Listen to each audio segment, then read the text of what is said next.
welcome to Hannah's backyard. Welcome to the jungle. It's been a couple weeks since I saw you guys last, and things are growing phenomenally.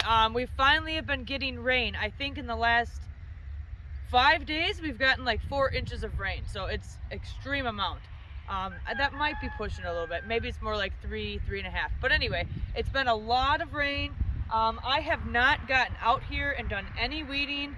I have done a little bit of harvesting. I've made 8 pints of pizza sauce, canned the corn, which you guys saw. And the next thing I really have to get after is the celery. It's pretty much past its prime. But, well, I mean, it's looking okay. But I need to get into that. So for now, I'm going to bring you guys along, show you a quick tour of the garden, show you how everything, I mean, look at this is the tiger striped artisan tomato, and it's doing exactly what I hoped it would do. It's starting to curve over the arch, and it just keeps going. And honestly, I think I might do more tomatoes like this next year, because what I'm having problems with on the straight trellises is they're overgrowing them, and then I have to either chop them off or they end up falling down. So this, I'm really liking this. This is going very well. But basically, yeah, I don't know. I think I'm gonna do less melons and whatnot on the arch trellises next year and more of the tomatoes. But that's for another day. Planning and thinking, it's just something I do as I'm out here. So anyway, I have a lot of weeding to do. I have some peppers to harvest, cayennes, for an example. I'm gonna dehydrate them. And then I have quite a few sweet peppers. So I guess come along and check out the garden this week. Okay, so I'm gonna start in the back today. These sunflowers have been flowering. They're beautiful. They bring in the pollinators like you would not believe. These cabbages are they're just kind of there. I got some potatoes there along with a bunch of weeds. I did not weed the garden for 2 weeks. And you'll see as I take you throughout, there are some areas that I have started. I think the dog took my cucumber. The dogs eat more cucumbers than I do, and I'm not joking.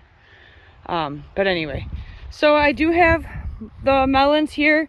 These were supposed to be yellow ones, mismarked pack, I'm assuming. They're yellow inside.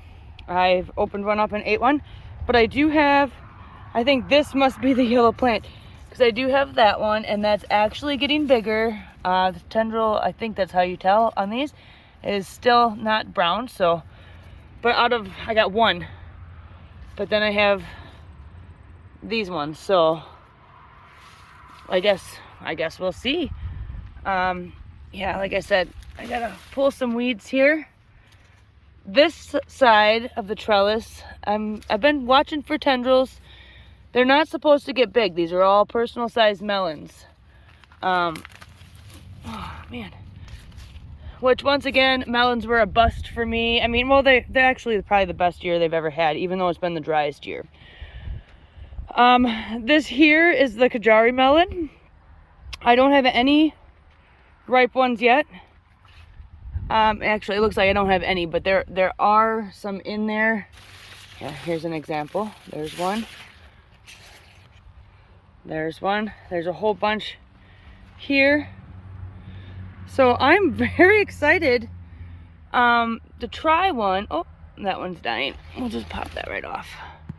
I'm very excited to try one. I've never had a Celery melon. There's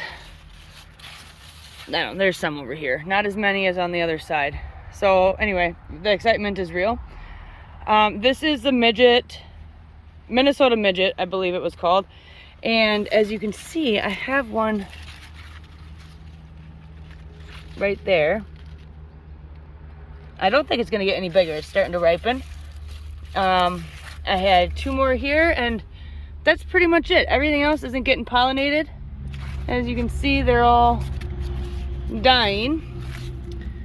So not good luck with this, but it's also kind of like in the menagerie of things.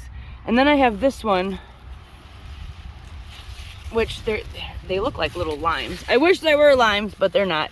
But these are like the mango melons, I think. So they're also a personal sized one. This plant itself is just wild. But yeah, I haven't been able to eat anything yet on them. It's just like it's pulling that sunflower in. I don't know what's going on with my chickens. They're fighting. The pumpkins, I thought they were dying back, especially after I pulled out my zucchini, but they're actually doing pretty good. If anything, it's okay. This one's kind of going crazy going that way. I did end up putting this on. It's not actually even doing anything, not holding it. These ones never have problems staying up, these sugar pumpkins. I do have squash bugs. I've seen them. I know they're here, but they're just not very prevalent. So, and yeah, aren't these? They're really cool. They're kind of a bluish color. So yeah, those are cool. They're a very prolific plant. Not so much production. There's only 2 here though. So I mean, I don't know how many each plant can actually make. This is a jungle. Let me take you out. Okay, so this is the other side. This is my zinnia patch along with some sunflowers. I have been getting an extreme amount of butterflies this year. They love the zinnias. But I mean, look at that. Isn't it just the most gorgeous thing you've ever seen? So originally I was gonna do this whole side zinnias and I didn't, and I'm kind of regretting that decision. Although, obviously, I have a lot of well, actually, I have quite a bit of stuff in there, but there's a little pollinator up in there. Look at, he's just like,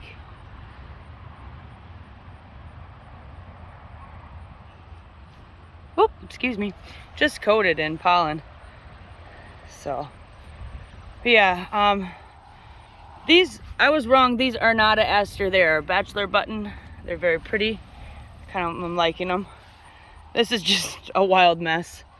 And that sunflower finally flowered. Now these sunflowers up here are all of 12 feet tall. I mean,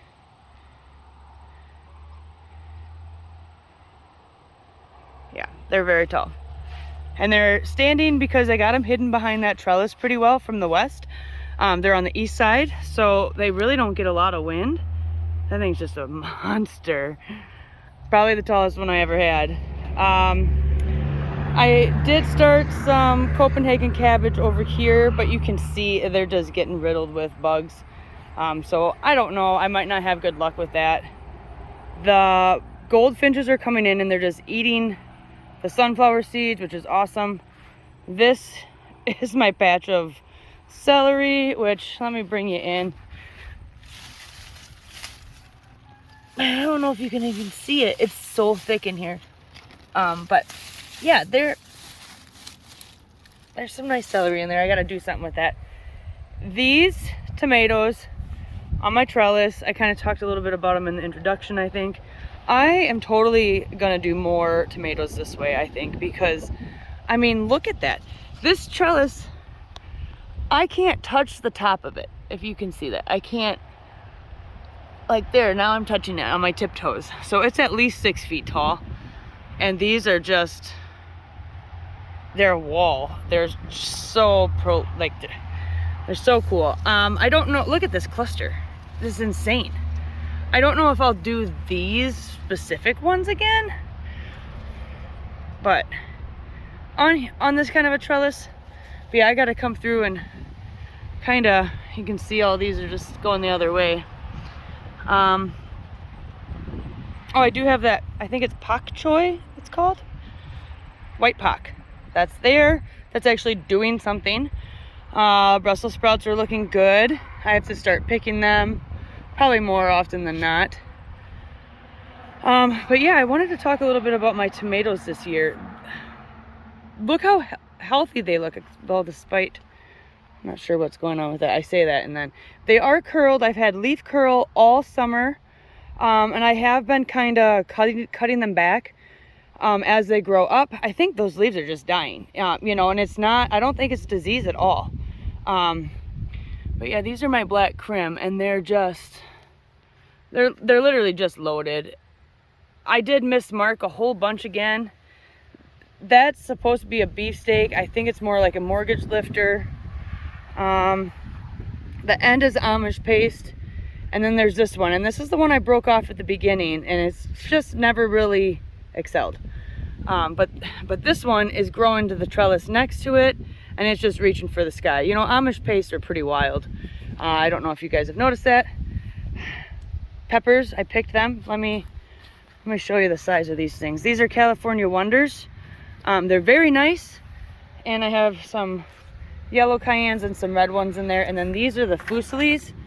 I ate one, very hot. From what I understood, they were supposed to be like a jalapeno. They are more like a cayenne. So it's something you don't just pop in unless you just love hot stuff. So these are a little bit behind. The funny thing is, this tall one in the middle was the volunteer. I'm still not sure what it is. I know I had this plant last year because they kind of reminded me of little apples. And I don't know if it's like a mortgage lifter or a type of beefsteak. These are the Amish golds here and there. I don't think I have any ripe ones, but I'm kind of liking them Amish golds. They're pretty good. I've been eating a lot of tomato sandwiches with them. Okay, now back to the peppers. I did not top any of them this year, and man, can I tell. Future Hannah, you will forever top your peppers because the production on them is at minimal double, maybe triple the amount of what I've gotten this year. I mean, this is a really good harvest, don't get me wrong, but when you grow less plants and don't top them, then you're not going to get as much in production. So they definitely need to be topped. The plants just themselves are just so much bigger and produce so much more. So we will be doing that from now on. These are the green zebras. They're very behind, I feel. I mean, I'm getting a couple. You can see those two are starting to yellow. But yeah, these are, I mean, there's a whole bunch on here. There's a whole bunch on there. But look how healthy these look. It's unbelievable this year. This is the Rosella. Also broke it off, and I just kind of let the one sucker go. And it has, you know, it's produced quite well for being as small as it was. But they're pretty good cherry tomato. I still have not yet found one that I really like. So I think I'm going to do the orange sugar rush or whatever they're called next year to really get a nice sweet cherry tomato. This is the kale. I'll be honest, I'm kind of kaled out. And I think my chickens are too, but their plants themselves are humongous. This is probably a 4-foot tall kale. Dazzling blue. And it just keeps sending off shoots, and I mean, it still looks really nice. Really pretty plant. It hasn't bolted. Weed mess. I did pull one out. And these are, see, that one's starting to kind of take that one's getting pretty much done. These are the dino kale. Same thing. They're just sending side shoots and producing and producing and producing. I still haven't picked these carrots. I have a weed mess again here where I'm going to put garlic. I did plant 12 cauliflower out. You can kind of see them. Out of the 12, I have 6. I planted them and some rabbit came in here and ate them all. Same thing with over here. I had 4 spinach, 5 lettuces, and I'm down to 2 spinaches, 1 lettuce, and I think back there might be a spinach also. But yep, something came in and ate it. Actually, maybe I'll get lucky and that's gonna keep growing. So this is my my basil patch. Anybody want basil? Please come take some. You don't need this much basil, but it does smell amazing, and I've actually been picking it and putting it in bouquets. It's phenomenally good. Curly leaf parsley here. It's such a fresh flavor. Flat leaf parsley. The insanely big Swiss chard. Once again, chickens pretty much are eating that. That plant is just cool. but it's not really my favorite. So I'm not sure if I'll even plant that next year. And the corn is done.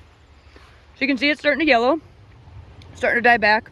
There are still a few ears on here that I could come through and pick, mainly in the 2 middle rows.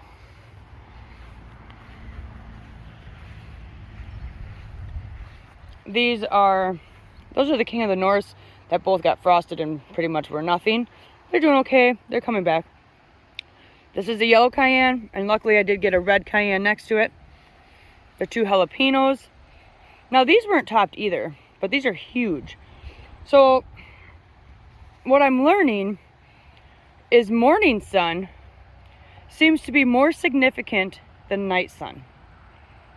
I don't know why that is, but that's what I'm noticing. Well, maybe it's just ironic, you know, but I don't know. I'm trying to make sense of this, how these ended up so much bigger.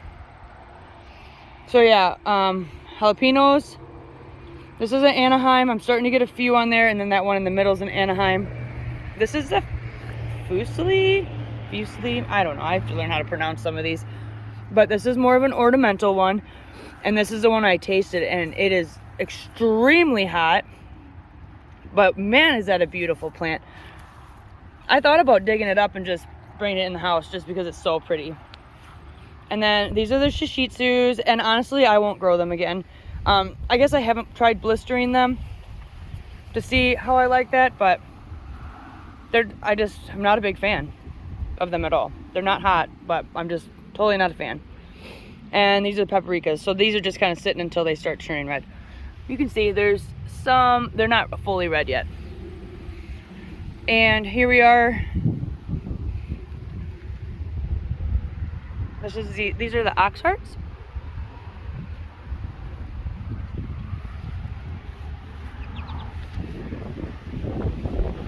And that one was supposed to be an ox heart, but they're not looking that way. Oh, maybe. No, that's this plant. Yeah, I'm not quite sure what these are. So,